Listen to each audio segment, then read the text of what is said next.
ಹಲಸಿನ ಹಣ್ಣನ್ನ ತಿಂದು ವಾಹನ ಓಡಿಸೋ ಮುನ್ನ ಎಚ್ಚರ. ನೀವು ಎಣ್ಣೆ ಹೊಡೆಯದಿದ್ರೂ ಬರುತ್ತೆ ಪಾಸಿಟಿವ್. ನಿಮ್ಮದಲ್ಲದ ತಪ್ಪಿನಿಂದಾಗಿ ಕಟ್ಟಲೇಬೇಕಾಗತ್ತೆ ಡ್ರಿಂಕ್ ಅಂಡ್ ಡ್ರೈವ್ ಫೈನ್.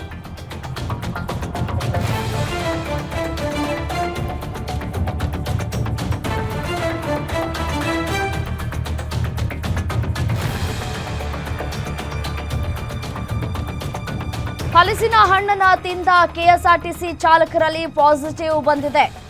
ಕೇರಳದಲ್ಲಿ ಸರ್ಕಾರಿ ಬಸ್ ಚಾಲಕರಲ್ಲಿ ಆಲ್ಕೋಹಾಲ್ ಅಂಶ ಪತ್ತೆಯಾಗಿದೆ.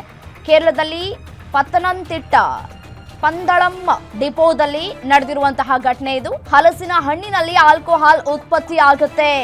ಹಣ್ಣಾಗಿರೋ ಹಲಸನ್ನ ತಿಂದ್ರೆ ಬಾಡಿ ಸೇರುತ್ತೆ ಆಲ್ಕೋಹಾಲ್ ಅಂಶ. ಗ್ಯಾರಂಟಿ ನ್ಯೂಸ್ ಬಗ್ಗೆ ಗ್ಯಾರಂಟಿ ನ್ಯೂಸ್ಗೆ ಈ ವಿಚಾರಕ್ಕೆ ಸಂಬಂಧಪಟ್ಟಂತೆ ಡಾಕ್ಟರ್ ಶರದ್ ಕುಲಕರ್ಣಿ ಅವರು ಮಾಹಿತಿಯನ್ನು ಕೂಡ ಹಂಚಿಕೊಂಡಿದ್ದಾರೆ. ನೋಡಿ, ವಾಹನ ಚಲಾಯಿಸುವ ಮುನ್ನ ಆಲ್ಕೋಹಾಲ್ ಅನ್ನ ಸೇವನೆ ಮಾಡಬಾರ್ದು ಅನ್ನುವಂತಹ ವಿಚಾರ ಎಲ್ರಿಗೂ ಗೊತ್ತಿದೆ. ಬಟ್ ಆದರೆ ನೋಡಿ, ಹಲಸಿನ ಹಣ್ಣ ತಿಂದರೆ ಆಲ್ಕೋಹಾಲ್ ಕಂಟೆಂಟ್ ಇರುತ್ತೆ ಅನ್ನೋದು ಎಷ್ಟೋ ಜನಕ್ಕೆ ಗೊತ್ತೇ ಇಲ್ಲ.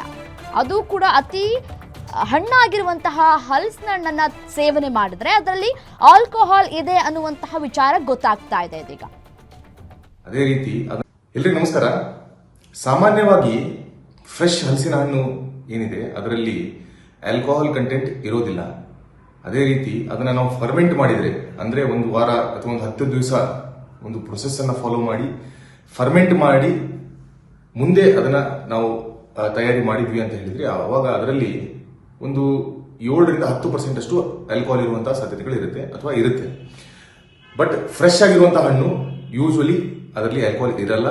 ಅದೇ ರೀತಿ ಸ್ವಲ್ಪ ಜಾಸ್ತಿ ಹಣ್ಣಾಗಿದೆ, ಹಣ್ಣನ್ನ ಇಟ್ಬಿಟ್ಟು 3, 4, 5 ದಿವಸ ಆಗಿದೆ ಅಂತ ಹೇಳಿದ್ರೆ ಅದರಲ್ಲಿ ಸ್ವಲ್ಪದರ ಮಟ್ಟಿಗೆ ಆಲ್ಕೋಹಾಲ್ ಕಾಣಿಸ್ಕೊಳ್ಬಹುದು.